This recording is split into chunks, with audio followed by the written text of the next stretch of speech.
Hey everybody, I'm Chef Tom with atbbq.com, and today I'll be smoking up an old-fashioned glazed ham. All right, so you guys know those old-fashioned hams that are covered in pineapple rings and maraschino cherries. They look beautiful. I've never tried one until just recently, and it was a really fun project. So today I want to share with you guys the recipe. Of course, we're going to take some liberties. We're going to put our twist on it, and of course, we're going to be smoking it. Before we get into the ham, we've got to get the smoker fired up so it's warm when we want to put the ham on. Now today we're cooking on this Yoder Smoker's Loaded Wichita. It's a stick burner, an offset smoker. We're going old school. All right, we've got our chimney of lump charcoal lit here and a small bed of charcoal in the back. I'm just going to dump all that out. And this is going to be our heat base. And we've got that bed of charcoal pushed to the back half of the firebox here. I'm going to close this up so we can let the smoker heat up. Now while we wait on that metal to get hot, we're going to prepare the ham, which really is a pretty simple process, but it does take a little bit of time. So what we're working with here is about an 8.5 pound portion of the shank end of a prepared ham. This is a pretty basic ham right here. This is kind of what you get at the big box stores. Not expensive, costs about $16 for this whole thing. And it's already been cooked and it's already had some smoke and it's got some cure on it. So we're just going to be adding some flavor and bringing it back up in temperature. Before we get this thing prettied up, we're just gonna put a little bit of seasoning on it and a little bit of our jalapeno honey mustard to work as a binder. So pretty thin layer here.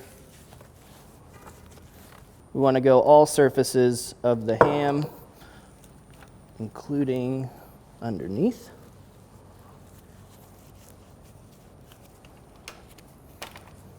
And then we're gonna add just a little bit of barbecue rub. In this case, I'm using the Our Butts Are Smoking Ozark Heat. We're not gonna go too heavy. Remember, this thing's already got some salt in it. You don't wanna overpower.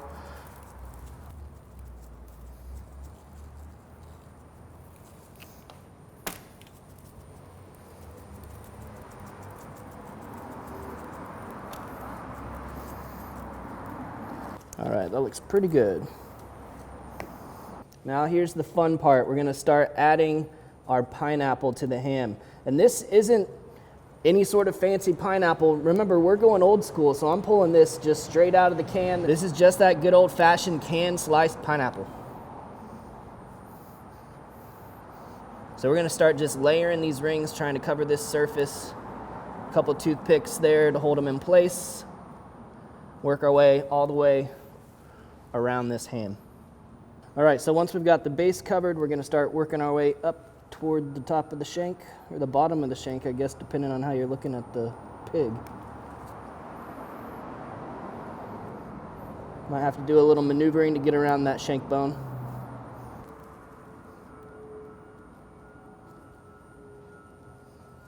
There we go, last one in place, and we're moving on to cherries. And again, we're talking maraschino cherries. Not even the good stuff. I mean, these are your little cocktail cherries, but we're going back in time today. I will say that this is a beautiful looking ham before it even touches the smoker. And one last cherry on top. I'm gonna move on to adding the cloves. So the cloves, you're wanting whole cloves, just poke those right into the pineapple. Sort of a decorative thing. You could do 3, 4, 2, however many you like. But these aren't something that you're gonna eat later. You're gonna discard these because they're pretty tough. But this does give it that old-fashioned look, doesn't it? You know, a lot of times, most of the time, I love to tell you guys why we're doing everything we're doing. Why are we adding this ingredient, or why are we doing it this way?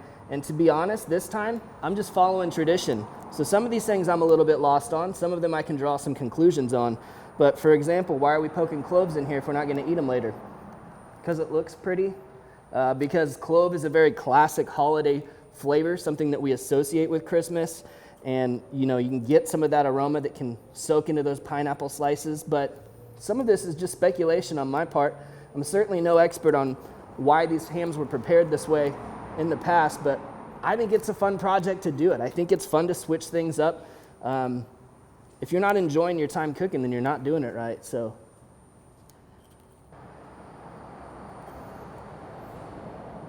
You get a nice wide shot of this here in a second. This is a beautiful looking ham. Look at that. That is as good as this is ever going to look right now. But don't be discouraged because it's gonna taste awesome, especially when we get some of that bourbon mustard glaze on there a little bit later. We've got that to look forward to. Let's get this thing on the smoker. I've got a piece of cherry wood warming up here on the top. And then we've got a piece of pecan right here getting hot as well, but not on fire yet. You can see we've got some cherry and pecan already on the coal bed. This is where we're getting our heat and our flavor. And we're looking to stabilize the temperature around 300 degrees. We're gonna cook a little bit warmer today. We're still gonna have plenty of smoke flavor, and let's not forget that it already has some smoke flavor, so we don't need to overpower it. It's gonna take a little while to get that 8.5 pound ham up to 140 in the internal, and that's what we're looking to do. I'm gonna be rolling logs over every 45 minutes or so to maintain that temperature. Well, we're about 3 hours into the ham, and I just want to give you guys an update, let you see how it's progressing. We can kind of check the temperature and see where we're at. As you can see, we're getting a lot of color from that smoke, from that heat.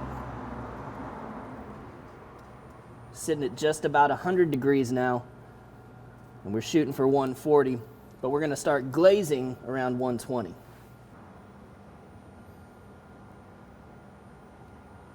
We're just gonna let this keep rolling at 300 degrees, and we'll be back to check on it in about 30 or 45 minutes. Well, we're 4.5 hours into smoking this ham, and it's time to put together the glaze because we're just about there on the internal temperature. Well, we're gonna start off with a 1/4 cup of pineapple juice. Then we've got a 1/4 cup of apple cider vinegar, a 1/4 cup of that same jalapeno honey mustard from Big Rick's that we used to glaze the outside. We're gonna shoot for about 2 tablespoons of bourbon, and 1 cup of brown sugar.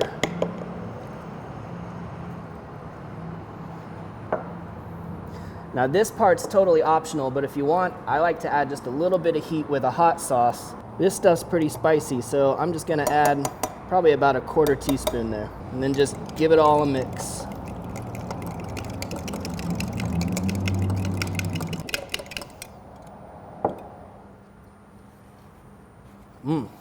Sweet, a little bit tangy, a little bit of heat. It's exactly what I'm looking for. All right, 120 on the money. So I'm just gonna pop our rack onto a sheet pan just to keep things a little cleaner than if we let the glaze go all over the place. And you can see we've got this great bark formed on the outside of the ham. So we're just gonna start mopping this glaze over the top.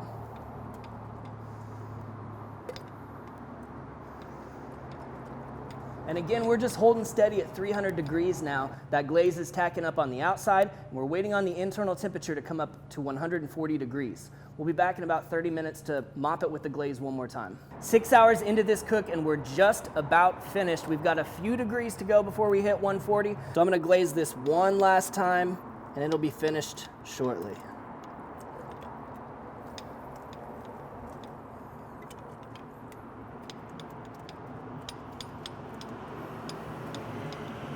We made it 140 on the internal, took 6.5 hours total. Gonna pull this ham off the smoker. Well, here it is, rested about 20, 30 minutes now. Time to carve this thing up. I told you guys it wasn't gonna look as pretty afterwards as it did when it started. But just look at how sticky this is. Look at the way these pineapples have shrunk down. If all of that flavor and moisture is reduced down, where do you think it's gone? Right here on the surface of the ham. Just mingling with that glaze that we put together with the bourbon and the mustard. I can't wait to taste this thing. Now it's funny that the pineapples made everything look so beautiful in the first place. And then when you take it off, it's a little scary, but once you get those off there again, that's a beautiful ham. All right, so we're gonna transfer this thing over to the J.K. Adams. Perfect for slicing this guy up. But essentially what we have is a bone running right down here. Here's the end of it. Here's the end of it. So we've just got to slice across that, and then we've got this huge chunk to get slices of ham out of.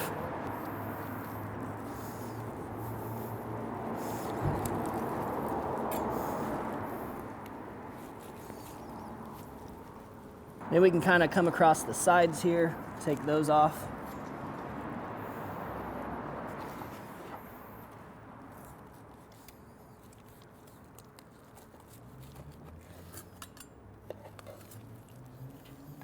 So that stuff will be great for chunking up or even getting small slices out of. You can work all of the meat off of this bone here, or you can even leave some attached and use this to make some ham stock or a nice like split pea soup or something like that. Just gonna flip this over now so we can slice a little easier here.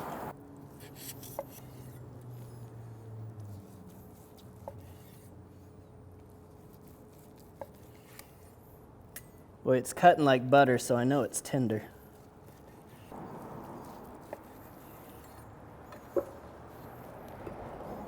And of course, we want to see that it's retained some of its juices. Definitely plenty of moisture left on the inside. See how it tastes. I definitely got to get some of that outside on there, a little bit of that glaze. Wow. Really juicy. Lovely smoke flavor. Just the touch of sweetness on the outside. I think with more of a mouthful of that outer bark, you could pick up on some of the specifics like the bourbon or the pineapple. But in just a single slice, it's just a really nicely balanced, smoky, juicy piece of ham.